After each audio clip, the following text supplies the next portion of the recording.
Chapter 3, Last Port. Taken from the journals of Max Landau. Year 148 DD. 35 days into our voyage. I scrambled below deck, bouncing off the cannibal as I did, neither one of us sparing a moment to apologize. We reached our hammocks together, grabbed our luggage, and began to tear through them with little to no concern for organization. Spare clothes, teeth cleaners, and a nugget of chocolate went flying. I moved past a bar of soap I forgot I had, impatiently pushed aside a drawing of an old flame, and ignored completely a fat, juicy salami I had been sneaking bites of since the voyage began. I had my eyes only for the few things of value left to me. There was a silver necklace I had taken from my mother's bureau, the ring I had used to propose to several men and women in one night, and another ring that had garnered me a few yeses. And then there was the amber spider bracelet that was worth more than the rest of them combined. Hastily, I stuffed everything into a small knapsack, remembering to look around suspiciously as I did. But no one gave me any mind. They all had their own incriminating valuables to collect. I rushed back on deck, not wanting to miss 1 second of the beautiful sight that grew ever closer. The moon was full, bathing the small island of Lastport in a silver light that made the place look as magical as I had imagined when I was a child. I took a deep breath. The air was foul, a mix of feces, sweat, and greed that combined into a familiar scent of the dishonest, untrustworthy, and dangerous. It smelled like home. But as I looked out onto the docks of Lastport, I realized I had never been further from home. In fact, it seemed I had left my world entirely and was now existing in a storybook from my childhood. The island had once been a well-to-do port of the Sidosian Empire, the last port before a ship set sail into the endless ocean. It was a place of hope and honor that would send you off on your glorious exploration of lands unknown. For years they would send ships out, and for years none would return.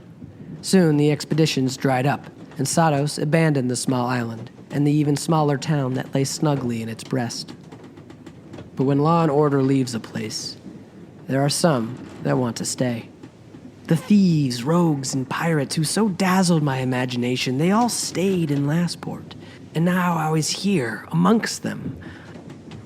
The city itself did not disappoint.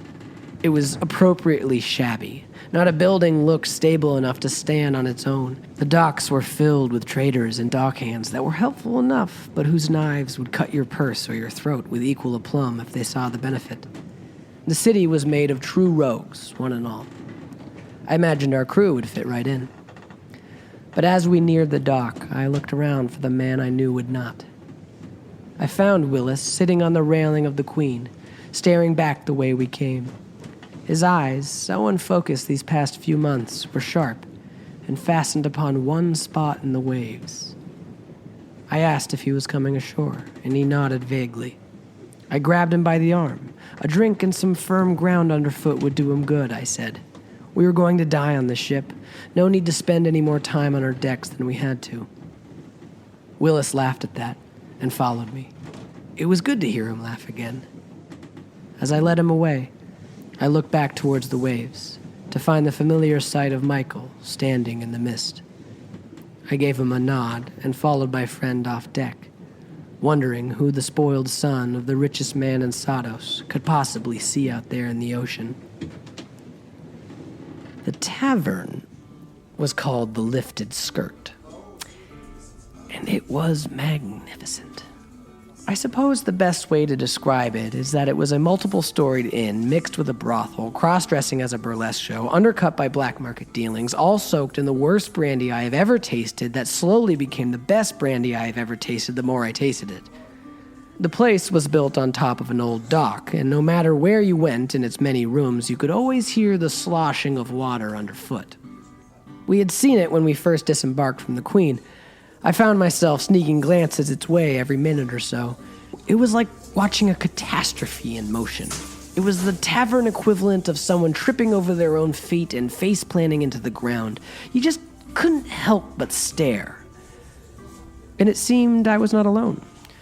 For when we lashed the ship down and ignored Niles Parbat's instructions to be back on the ship the morning of the third day, or they were leaving without us, we all moved as one to the lifted skirt and did not leave until well into the next morning. I must freely admit here in writing that I am something of an expert when it comes to taverns. I won't bore you with the details, but much to my mother's horror, I published a book entitled Gutter Speak, which chronicled the torrid, squalid, and fascinating lives of those that frequent such places. By the time the Alabaster Queen set sail, I am proud to say that gutter speak was banned in all the major port cities of the Sudosian Empire. My monumental accomplishments aside, my time in taverns has taught me several important survival tactics, the most important of which is the ability to identify which type of drunk your comrades are and therefore which ones you should avoid at all costs. Willis, for instance, was a sad drunk. Not normally his brand, but I could see it in his sad puppy dog eyes that any laughter that came his way would curl up at his feet and quickly beg for death. Niles Parbat was a sipper. The first mate sat straight-backed at the bar and sipped at a glass of the vile brandy as if it were the finest of wines. Not really my style. Captain Destro was a sludge drinker. She stomped up to the bar, bought the 2 largest bottles in the place, and absconded to a dark corner where she glared menacingly at any who dared approach her. She was no option for tonight. It was in Jenna that I found my people. The squat chef was a gamer, the type of drunk who's all laughs and smiles until the moment you realize she's taken all of your gold. She ordered a bottle of brandy, downed the entire thing in one impressive gulp, then sat at the table and challenged anyone in hearing distance to a game she called Knives. The game was simple. Jenna put a fat, jingling purse at the center of the table, then invited any who wanted a part of the action to match her. Those who agreed would lay both their hands down flat on the table, spreading their fingers out wide. Jenna drew 2 of the sharpest, most evil-looking knives I've ever seen and proceeded to, there's no other word for it, dance the blades between the fingers of those who played. If she so much as nicked a hangnail, the money would go to the injured party. But if she finished the dance without a drop of blood, she kept everything. I had had a brandy or 5 by this point, so I threw my money in my hands down next to the bandaged head and glowing eyes of Mr. Stiggs, Bob the cannibal, and a big ginger fellow who I'm sure had no idea what he was volunteering for. In the shadows, the bald Don watched with sharp eyes. We spread our hands out, and then Jenna danced. She started off slow, placing each blade between each finger with resolute accuracy. There was a rhythm to it, a beat that began to sound like music the further she got. Slowly, the knives sped up. Faster and faster they went until there was nothing but a blur. My eyes could not follow their movement, but never did the rhythm blend together. The beat was always clear, and the knives always danced. They played off of each other, almost as if the right were romancing the left, pursuing her, enticing her, almost catching up, and then missing her by inches. So beautiful was the dance that I quite forgot the danger to my own fingers, and had to blink several times when it finished, only the sinking feeling of lost gold bringing me back to reality. Bob let out a booming laugh, the ginger man a panicked breath, and even Stiggs chuckled a soft, velvety chuckle. Jenna downed another drink, grinned, and asked if we wanted to play again. But before any of us could respond, Dawn approached the table, with 2 knives of her own in hand. "May I try?" she asked. Jenna laughed. Dawn was being absurd, she reasoned. After all, Jenna had created the dance herself, and no one but she knew the rhythm. But Dawn asked again. Jenna shrugged, saying it wasn't her that Dawn should be asking. Stiggs nodded almost immediately, confirming his participation. Bob took a moment longer and then rose from his seat, shaking his head. The ginger had fallen unconscious, but luckily his hands still lay right where he had left them. I also stayed. Don't ask me why, I have no real reason, other than the fact that when drunk, I find it hard to back out of anything. I had a feeling this game would end in blood, and I would be damned if I were to miss it. John nodded her thanks to Stiggs and I, and took Jenna's place at the table. Thinking back on it, I may have been a bit foolish. Jenna's dance had been the most complicated bit of blade work I had ever seen. It most likely had taken years to perfect, and Dawn had seen it but once. But Brandy has its own reason. Dawn started off slow. Very slow. Sliding each knife into place with the tenderness of a lover exploring someone else's body for the first time. Each movement, though, was perfect. And after she had one flawless go-around, she began to pick up speed. Slowly at first, and then faster and faster. The knives dipped in and out of fingers, never touching anything but the wood of the table. Splinters flew into the air, but never blood. And Dawn moved with such grace that I found myself unable to breathe. She ended with an emphatic slam of the knife between my fingers. The table stared in awe. Dawn looked at Jenna expectantly. I thought the squat cook would be angry her trick was so easily duplicated. But Jenna surprised me. She was grinning. Her eyes bled a hunger I had not seen before. She shoved the ginger off his stool. He collapsed on the floor, snoring loudly. And then Jenna challenged Dawn to a new dance. Jenna called it battle knives. They would still use our fingers as dance steps. Only this time they would both dance, and their knives would interact. Each move had to be perfect, and the first one to make a mistake had to drink. Dawn nodded her agreement, and Jenna began to teach her the dance. It took only 5 minutes for Dawn to master it. Since I have looked back on the event sober, I can only marvel at the woman's genius and fail to imagine what she could do in actual combat. It wasn't long before the knives began to dance again.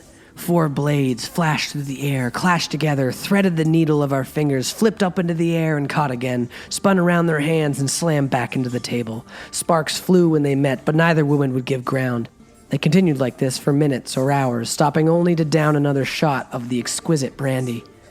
I was numb from the beauty of it, but after several dozen drinks, the movements became less precise, but more frenzied. You could feel a tension build in the room. A great crowd had gathered around us, transfixed by the blade dance, dreading and hoping for some blood. But the mistake. It came, finally, when Dawn slammed her knife down onto Stiggs' index finger, cutting it sheer off. A gasp cut through the room, and a drunk Dawn looked down confused. It was almost as if she could not believe a blade had done something she had not wanted it to. But believe it or not, there it was. Stiggs' finger, floating in a dark pool of pitch-black blood. No one screamed, least of all Stiggs, whose bandaged face betrayed no hint of pain. Instead, he calmly picked the finger up and inspected it curiously. Then he placed it back on the stub of his hand, twisted, grunted, and sighed. When he removed his hand, the finger was attached, good as new. His eyes crinkled. "So I guess I win," he said with his soft, silky voice. The room was silent, no one truly understanding what we had seen. Then, as if they were one creature, the crowd erupted into applause, screaming adulation and placing bets for the next dance. Jenna and Dawn prepared their blades, but staring at Stiggs' finger, I realized I had finally met my limit and excused myself from the table.